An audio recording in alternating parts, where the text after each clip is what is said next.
Hello everybody. Well, it seems Barbermuff is long over, and as much as I don't want it to be over, kind of like saying goodbye to the Muppets. I wanted more, but I needed to move on, hence. While they were mostly known for Barberman, Hudson Soft, aka the B to the E to the E video game company, made other stuff too. Seeing as how that narrative retrospective didn't help with moving on, it seems I'm going to have to try a little harder.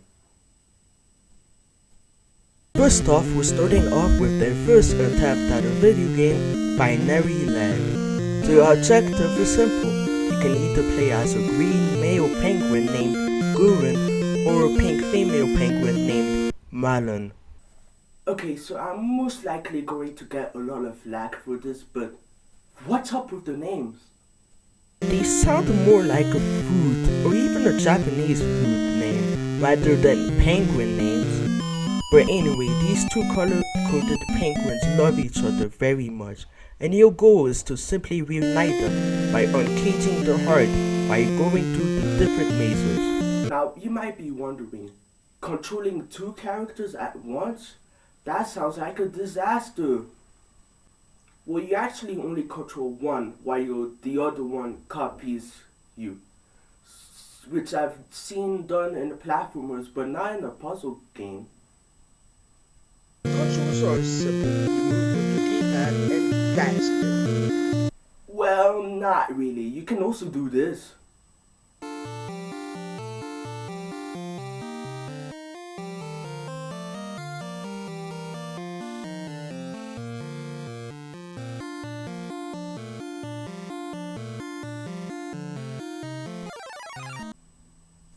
Yeah, I don't question why two penguins can give birth to a baby penguin without having any physical contact whatsoever.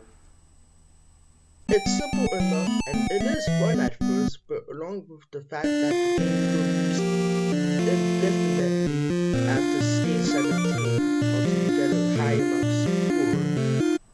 And the worst part? The game repeats these 17 stages 99 times.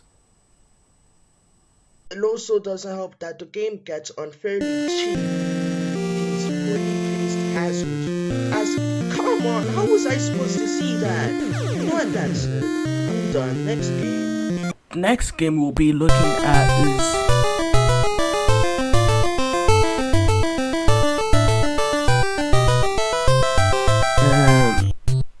Nuts and Milk? That's an oddly bizarre and unintentional sexual title for a game. But what about the game itself? So you see, the game is once again a puzzle game with a lot more platforming thrown in the mix.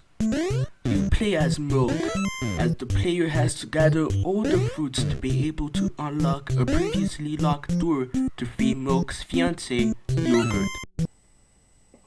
I would once again talk about the bizarre names, but I'm more curious as to why the fruits unlock doors. Is it like in the first Pac-Man world where the doors are unlocked by fruits because they lead to a maze? Or do they just make doors super happy, like in Yoshi's story? Well, the controls go as following. You use the D-pad to move and you press A to jump. That's it. Although there is a different version that goes for an over-the-head view like Binary Land. That being said, the game is rather simple and addictive. Sure, there are some rather questionable things that may occur, and just like the last game, it's really tough, but hey, they don't make you play the same 17 stages 99 times, so that's an automatic win for me. So the next game I'll be looking at is Load Runner.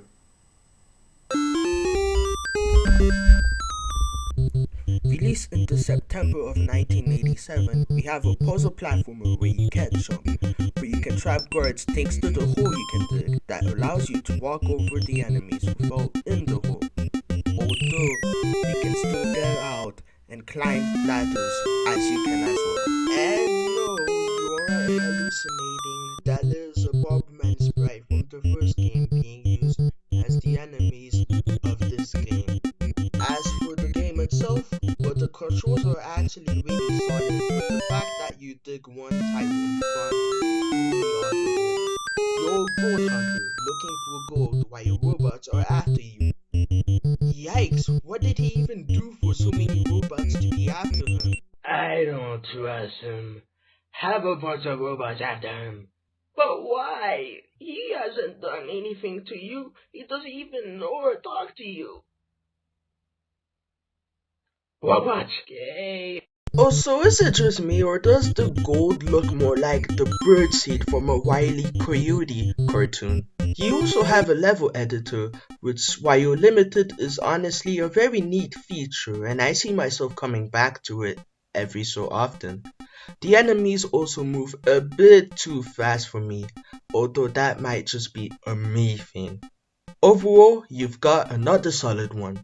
The next game is definitely one I've heard a great deal about, but I've never actually played until now.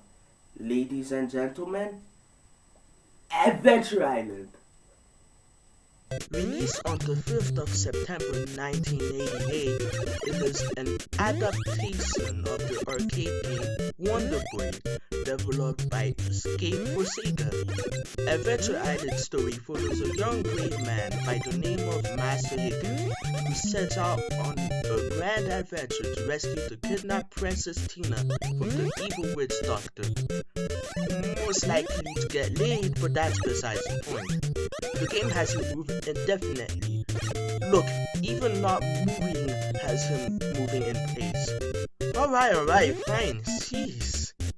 You can jump, but also attack with a bunch of axes that you start off with. Hey, why do power-ups come from dinosaur eggs? What did the dinosaur even eat for that to be the case? Heck, imagine how awkward it would be talking about this. Hey, honey. Yeah, dear. Can I ask you something? Yes, sure, go ahead, sweetie. Why is our son a bunch of axes?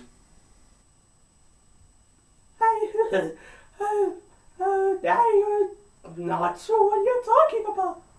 And for that matter, where's our kid?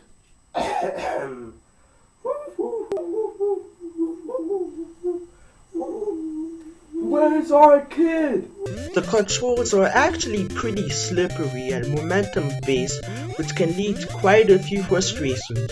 Your health is also a timer slowly chipping away until you die. The only way to prevent this is food. But why was it done this way? Couldn't the health and timer be separate? Along with the axe and fireball, you also get the skateboard. Wait. If this is prehistoric, then how on earth did he get a skateboard? Those wouldn't be invented for like 1,635 years. Are we using Flintstones logic where there's mud and stuff even if it was still the prehistoric times? What is it? Well, it allows to travel at a faster speed, with the downside being you can't stop moving, meaning the platforming just got a lot harder. So it's both a blessing and a curse. Honestly though, this one is so nail-biting hard with its awful and unfair enemy placement that it just makes it not worth it. Maybe the sequels are better, but for now, I'm not touching another Adventure Island. Answer me, woman! What did you do to our kid?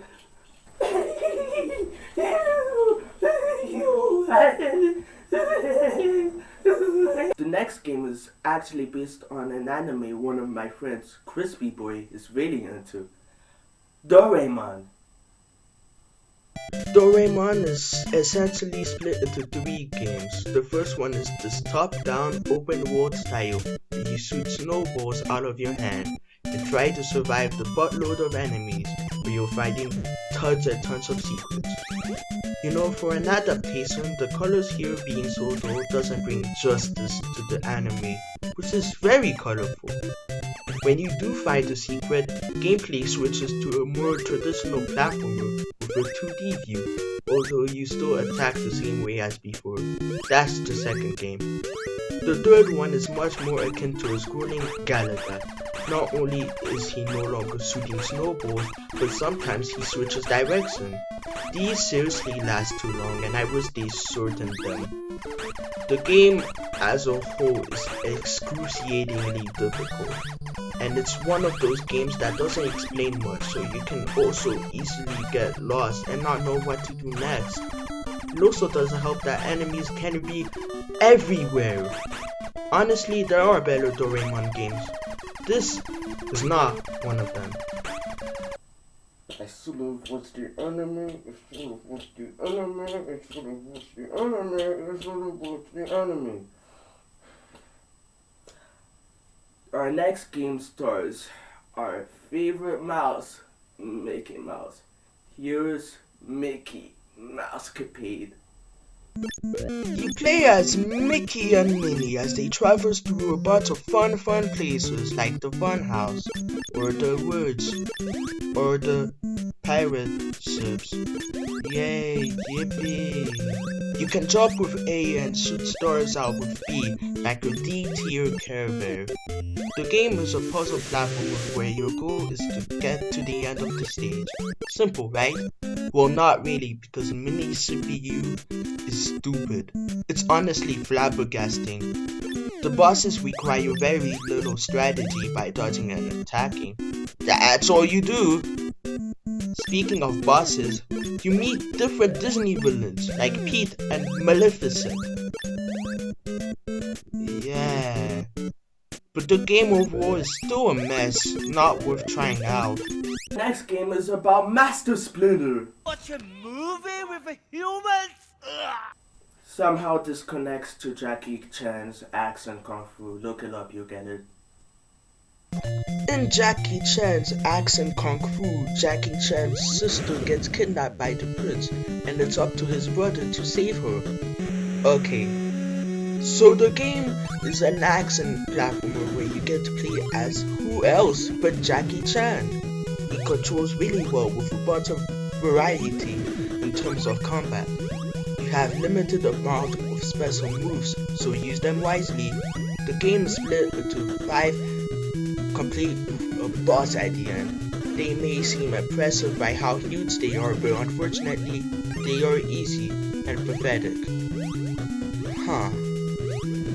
Overall, this was quite a surprise for a Jackie Chan game, and one that I'd recommend. But wait a minute! Didn't Jackie Chan have a cartoon?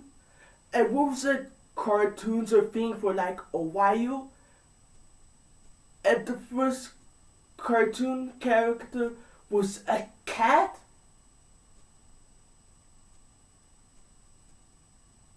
This is the best segue you are getting. Felix the cat. Kitty gets kidnapped by the evil mad professor and Felix has to go and save her.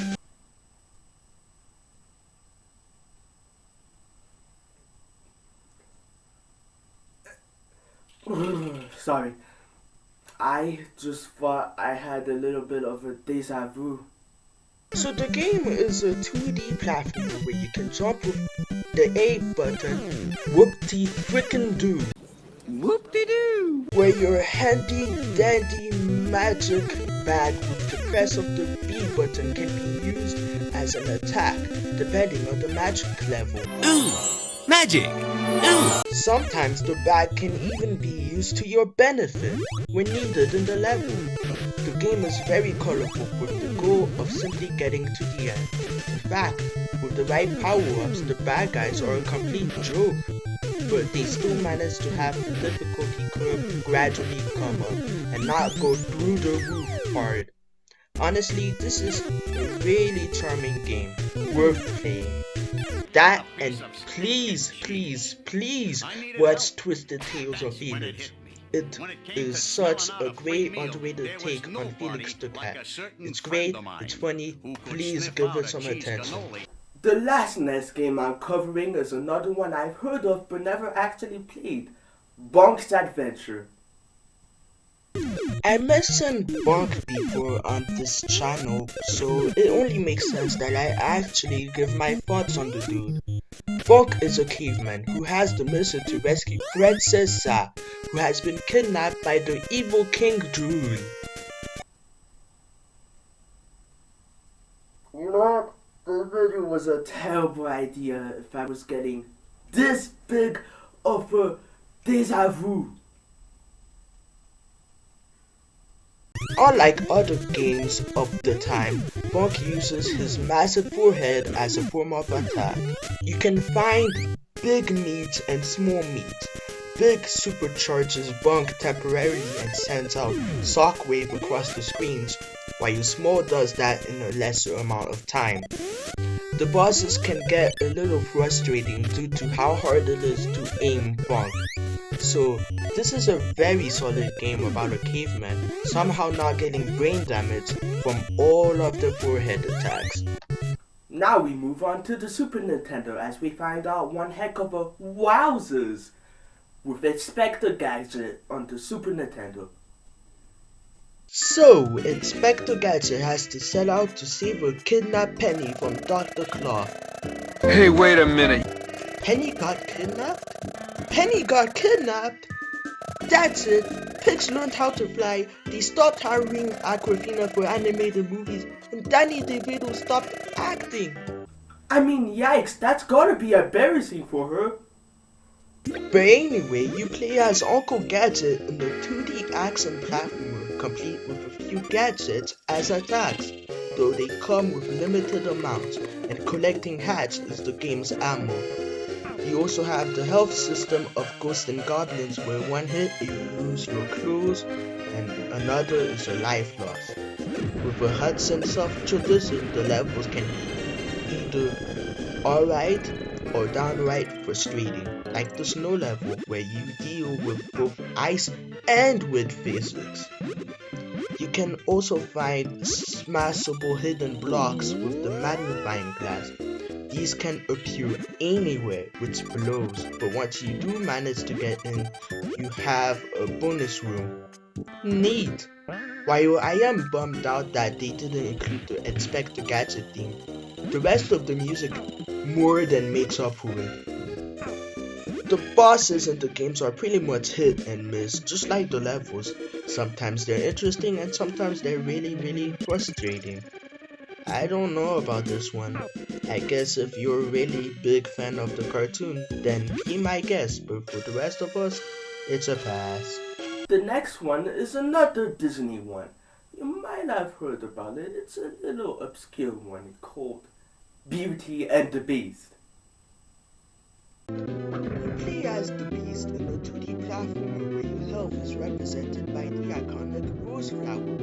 Beyond that, though, the game is riddled with unbearable suck, like a lot of blind jobs, the running jumping being so wonky, and the enemies being everywhere. Stick to the movie. The next game is based on a cartoon I don't even know much about. It's the Sweat Cat. Guess? What we have here is an action platform where you need to play as T-Bone or Razor.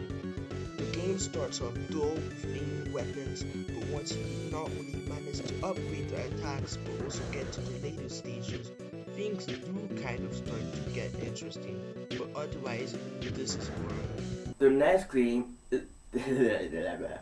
next game is a football game.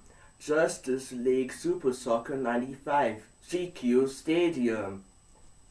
Happy, joy.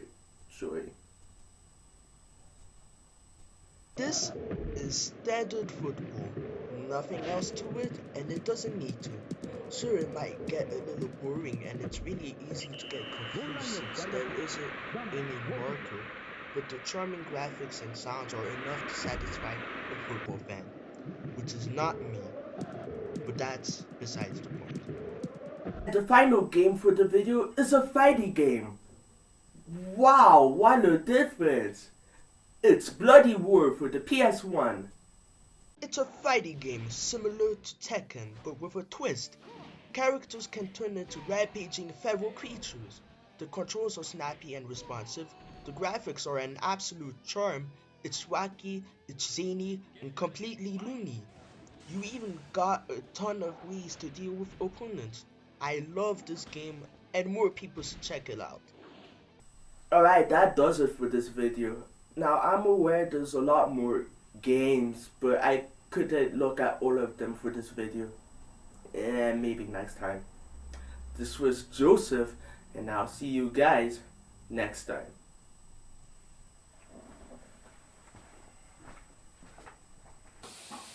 Time to check something that will in no way contribute to my next video.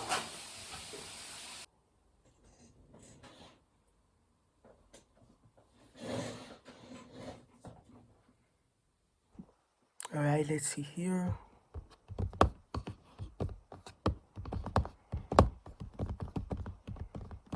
And there you go. I've never jumped. Here's our stop. Really? Where?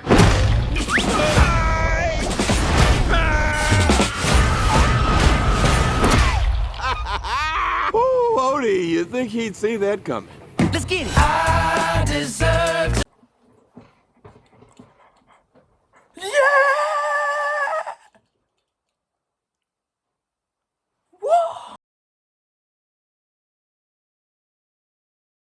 Well, watch. Yay.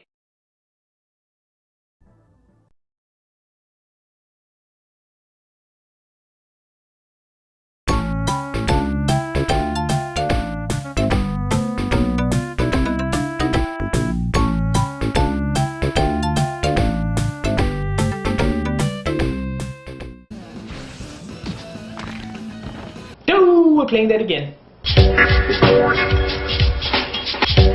Hey, material young man. Yes, I am.